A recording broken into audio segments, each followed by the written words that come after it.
Welcome to the Fail compilation, narrated by me, only in specific places just to help give a bit more context in places where it's helpful. I don't know. I can't tell. So the problem with this first clip is that there's stuff that's hidden under the board, which makes it hard to tell when something goes wrong. And it makes resetting it a lot more difficult. What?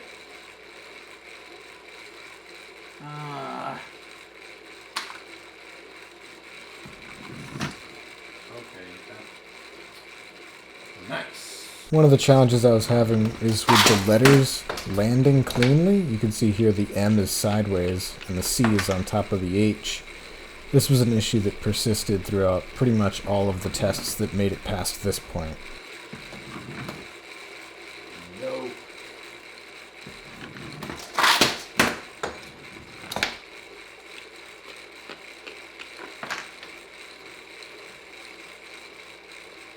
E is upside down. And the I is side. How does that happen? How? Really? I actually got the working take on the second try, and what you're seeing here is a bunch of retakes to try to get a better take than that one. What?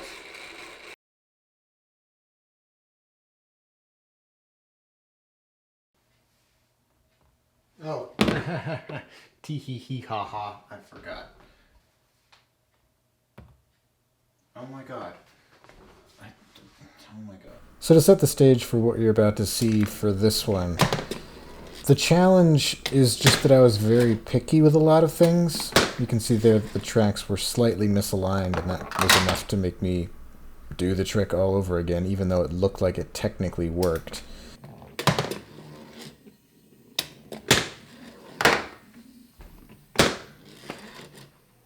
Yeah, okay.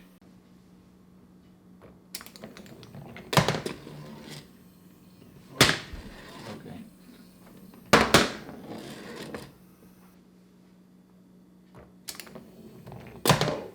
Oops.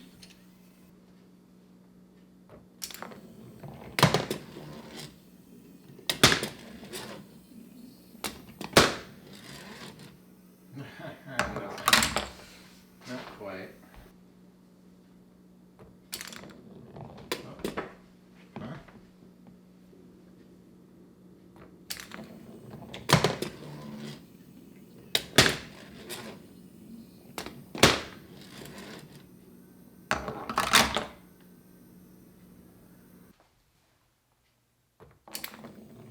You can see that the last gear rotates a little bit slower, or the last rotation is slower than the other two rotations.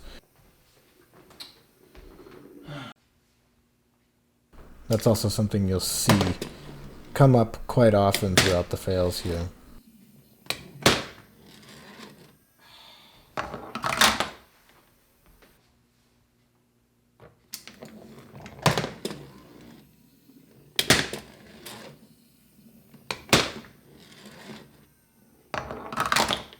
Would have been perfect, except that last line up. It's also not just you. That first rotation is slower in these fails than it is in the working take.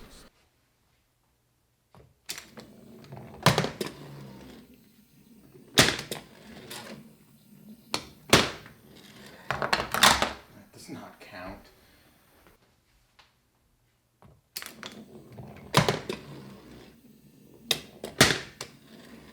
It's so late.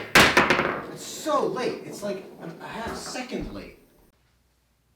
What I'm talking about there is the timing of the dominoes toppling on the left side. That doesn't. Are you? Come on now, really? The problem is that I had to keep moving those dominoes around to get the timing right.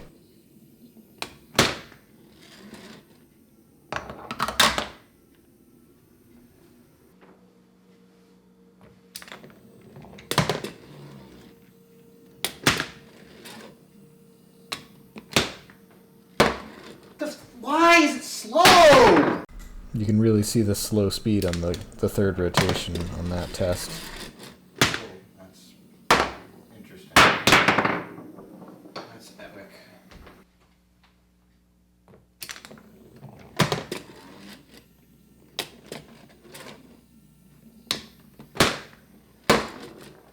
Yeah, you can see that the third domino was releasing late yet again.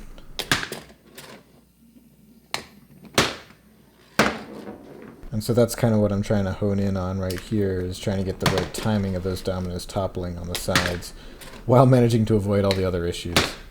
No! It's still late!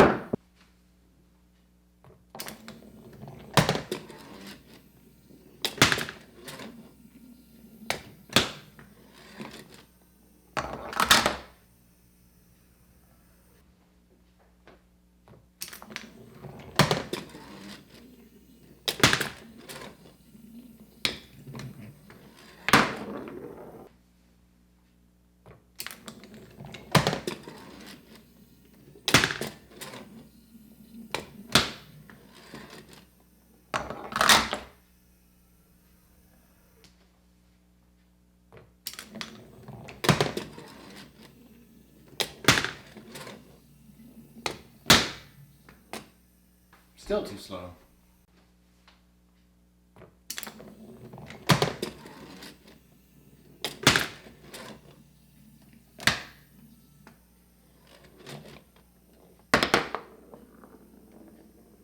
Bro, it's getting worse.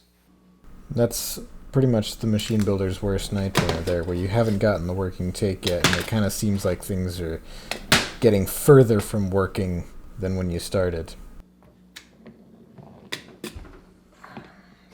What the? What?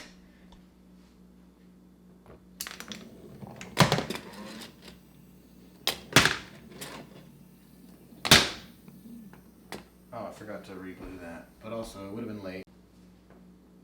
You may have noticed that that third domino on the left side just keeps traveling further and further up to try to adjust the timing. Yeah, but that one in the... So this one's a little bit interesting. This is one of those clips where I knew there would be a ton of fails, and I was totally fine with that. And I actually started the testing process a lot earlier than I normally would, because I knew that if I just so happened to get it to work, I would want it on camera. And so a lot of the tweaking that would normally be done before the actual in-earnest testing phase was done during the on-camera testing phase, which is why you're going to see that the actual setup position of both the jump rope track and the spacing of the two dominoes on the left, that will keep changing throughout the fails here as I try to hone in on the exact proper reset position.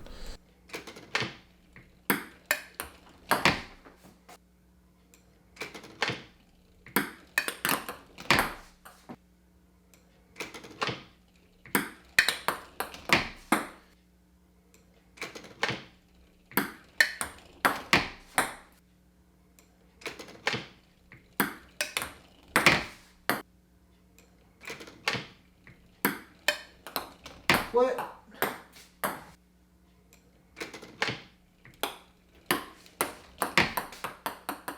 Cool.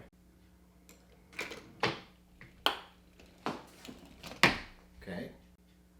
What you're going to start seeing here in a second is I'm going to start to hone in on the perfect reset position where the ball just narrowly misses the track in its first rotation. Oh my god. No!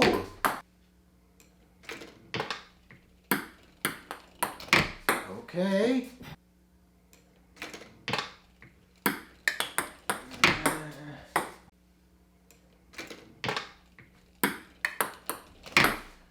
No.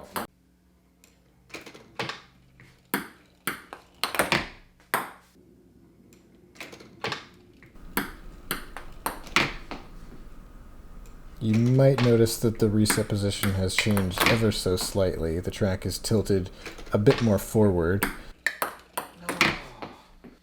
But that still does not look anything like how the track is in the actual working take, where it's a lot more forward in the starting position.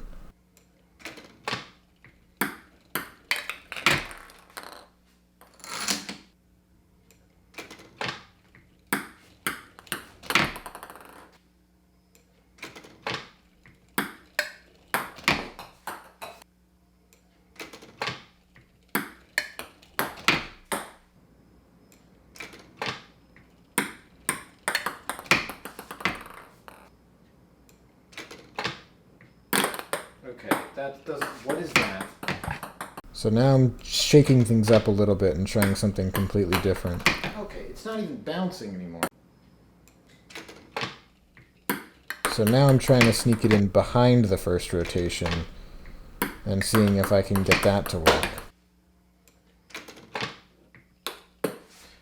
Why? But that's apparently throwing off the speed of the rotating track.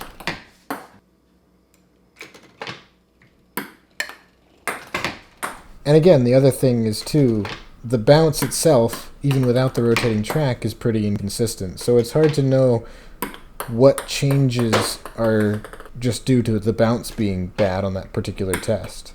Okay, so maybe not. So that's why a bunch of tests are really important, to get a large enough sample size to determine that the changes I'm seeing are not just due to random chance.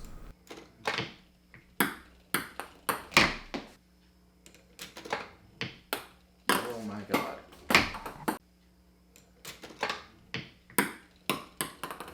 Oh, you can't just have the worst bounce ever. But you'll see now that the track is starting pretty much facing entirely forward.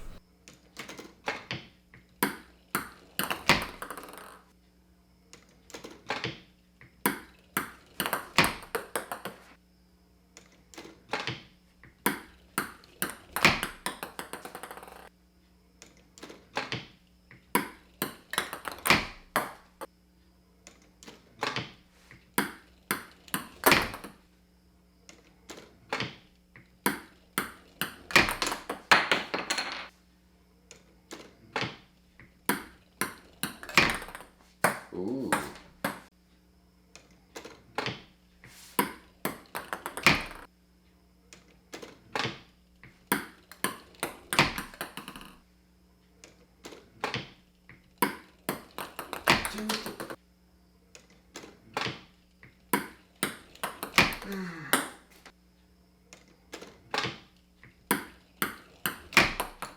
Okay, there we go. Promising.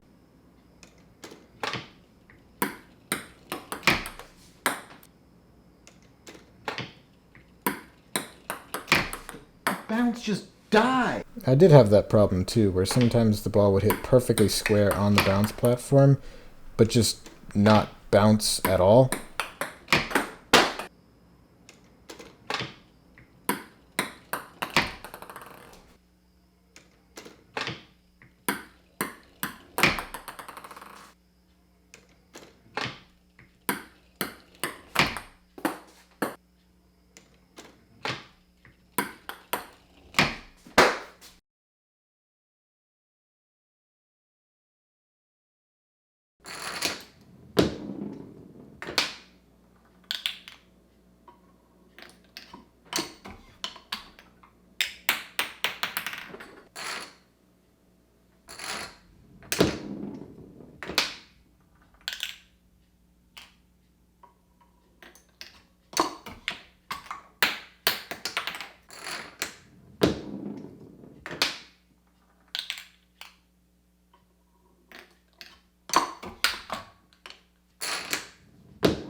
I mean, it worked. A take like that is one that I would only use if I absolutely had to, but the fact that I got it on like tape 5 or 6 told me that I could probably get a better take than that, and so I kept going.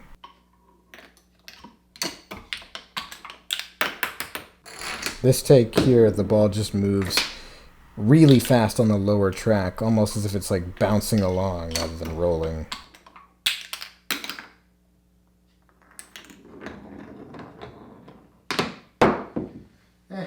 Another good backup, I guess. Another good backup there, but success this early in the testing phase tells me I have a good shot of getting the take I actually want pretty soon. Goofy.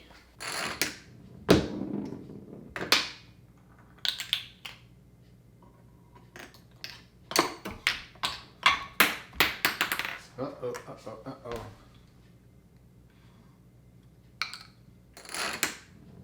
You might assume that I had quite a few takes where the bottom track actually fell into the spike pit. No!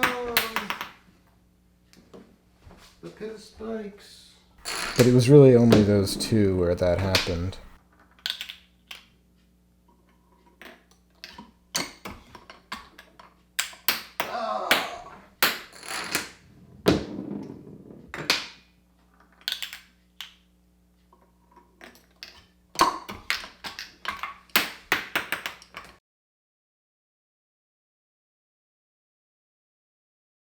So the fails you're about to see for this one get very repetitive.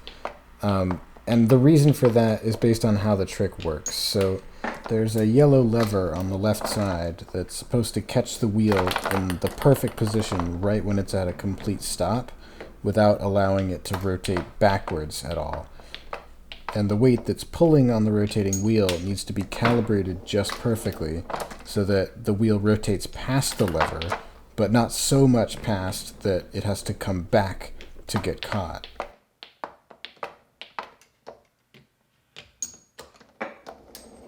Same thing here. That's just because there's not quite enough weight. So in between these tests, I'm ever so slightly adjusting how much weight is pulling on the rotating disc.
So that was the first take where it did rotate enough, but it rotated too much. And that tiny bit of rotation backwards was enough to jostle the balls out of place again. And back to the problems we were having before.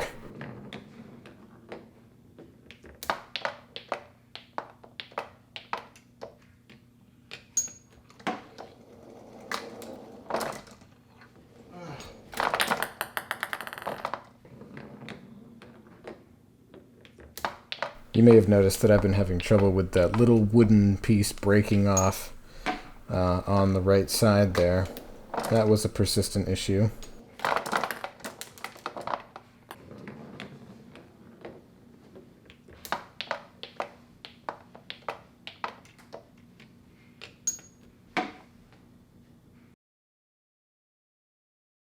The fail that happened on this one was a fail I knew could happen, but the rest of it was so reliable I just figured I would keep doing it until it didn't happen, which only took 2 tries.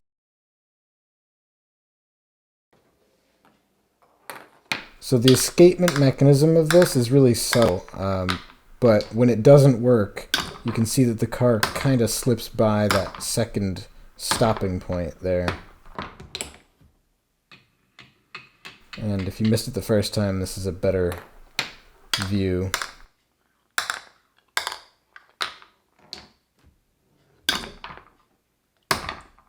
You might also be wondering why the marble track exits on the left side, and that's because I wasn't sure how it would transition into Mikajo's clips.